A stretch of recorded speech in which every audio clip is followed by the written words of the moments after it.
Christo Wiese is one of the quite billionaires in South Africa, a businessman who was the longtime chairman of Shoprite and Pep. He was also the chairman and largest shareholder of Steinhoff International until its collapse in December 2017. One of the so-called Stellenbosch Mafia, something which he seriously distanced himself from, citing that he doesn't share the same principles and values as those might be regarded as the Stellenbosch Mafia, or at least that is not how he approaches business. Stellenbosch Mafia is a bunch of white Afrikaner boys who all went to Stellenbosch University, with families benefited from apartheid, started their family businesses. Then their kids grow up to take those businesses to the next level nationally and across the globe. They then helped each other's businesses with gift loans, only amongst themselves and their families. Your likes of the Barson family, Shoprite, the LaRue family, Capitec Bank, the Rupert family, FNB Bank. You get where I am going with this. Long story short, they all say it doesn't exist. They are just a bunch of friends helping each other out. But you can decide for yourself. Where were we? Oh yes, Christo Wiese. Christoffel Hendrik Wiese was born on the 10th of September in 1941 in Upington at what was then known as the Cape Province Union of South Africa. His father was a local businessman who owned a sheep, cattle farm, and a car dealership. Christo matriculated at Paarl Boys High School, one of the oldest schools in South Africa, built in 1868. The school is situated in Paarl, a town in the Western Cape Province. Initially enrolled at the University of Cape Town, but dropped out without completing his program. After a hiatus in Upington, where he started a radiator repair business, he resumed his studies at Stellenbosch University and graduated in 1967 with a Bachelor of Arts and Bachelor of Laws. While Wiese was at Stellenbosch, his parents co-founded Pep Stores in Upington in 1965 after they were early investors in the business.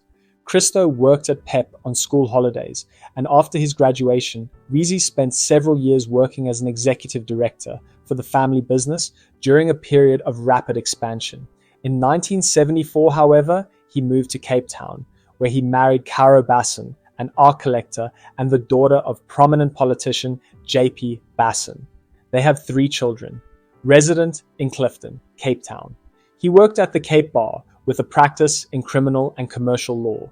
He remained involved in business, buying a diamond mine in Richtersveld in 1976, and he ran unsuccessfully for election to Parliament in 1977, standing as a candidate for the opposition Progressive Federal Party in the Simonstown constituency. Yeah, the boy didn't really feel the apartheid system. Remember when we said he didn't feel the Stellenbosch Mafia? Boy been woke for a minute? In 1981, he sold the Richtersveld mine and bought his cousin out of Pep Stores, which had acquired Shoprite for 1 million rand in 1979 and which by then had 450 locations nationwide. Wiese acquired a controlling 44% stake in Pep Stores and became its chairman.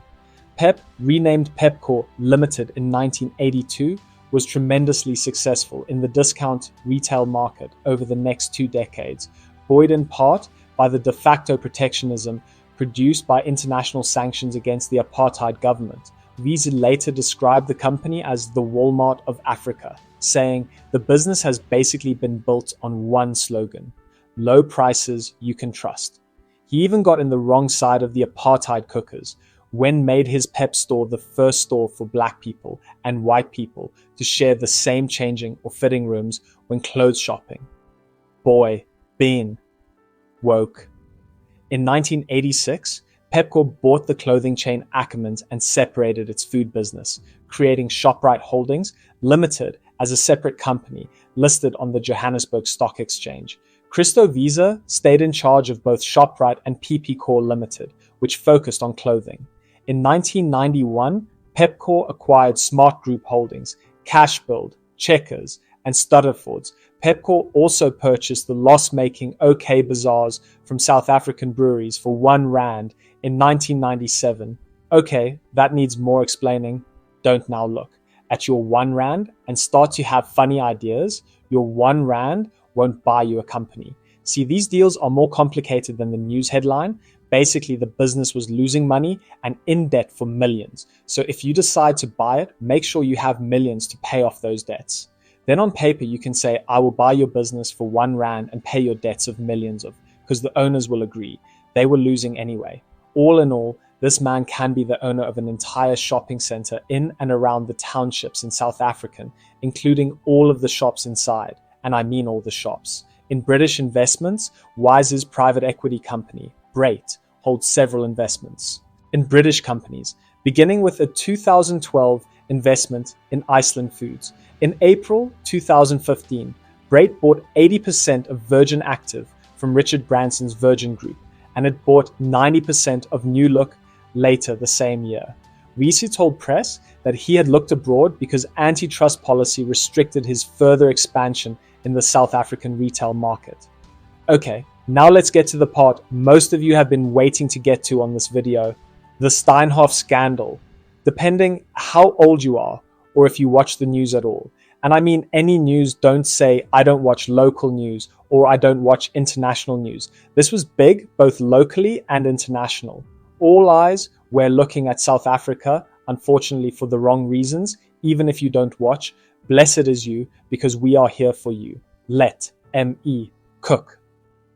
In March 2012, Christo Wiese made a big move by becoming a shareholder and director at Steinhoff International. That is a furniture shop from Germany. Remember the Goma Goma couches? Yes, those tell me your family is rich without telling me your family is rich. It was these guys. They were big in Germany, UK, and wanted US as well. The owner of Steinhoff, Bruno, you guessed it, Steinhoff. Bruno Steinhoff was the founder and owner of Steinhoff.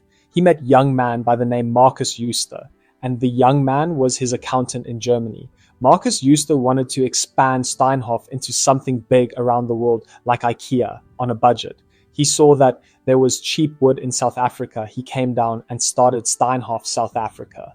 This boy was on some ape-ish mode, going around buying competitors out not with money, but with shares. First red flag. Say that you own Joshua Dole and Goma Goma is like, hey, Joshua. Let's assume Joshua Dole was owned by Joshua.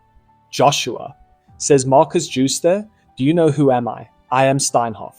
Yes, see those Goma Goma expensive couches that every black and white rich families love?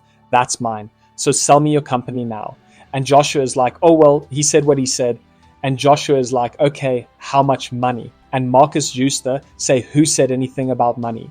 Man, give me your company and you will be a shareholder in my Steinhoff. And Joshua is like, okay, sounds fishy, but it's Steinhoff. Look, they make Goma Goma couches. And just like that, Markus Jooste was buying everyone's company without paying any cent. This happened when Christo Wiese sold his luxurious vineyard hotel, the Lanzerac Manor and Winery, which he had owned since 1991. The sale was led by Markus Jooste. Fast forward to November 2014, and Steinhoff bought a huge 92.34% of Pepcore, including Wiese's 52.47% stake. In return, Wiese got a 19.7% shares in Steinhoff. By 2016, Wiese was the chairman of Steinhoff, after buying more shares to help finance its acquisition of mattress firm. At that point, he was the biggest shareholder in both Steinhoff, 23%, and Shoprite, 16.9%, and even backed the idea of merging the two companies. But things took a turn in December 2017, when Steinhoff revealed it had been involved in massive accounting fraud, leading to Jooste's resignation. Wiese stepped in as acting CEO, but soon decided to leave the board altogether. This scandal hit his finances hard, with his net worth dropping by over 52 billion rands as Steinhoff's stock price crashed. Major banks like Goldman Sachs and JP Morgan also reported significant losses from loans tied to Wiese's shares. When he was called to testify in front of the South African Parliament about the scandal, Wiese described the fraud's revelation as shocking, even though Christo was told by auditors that, boss, something is fishy about this guy.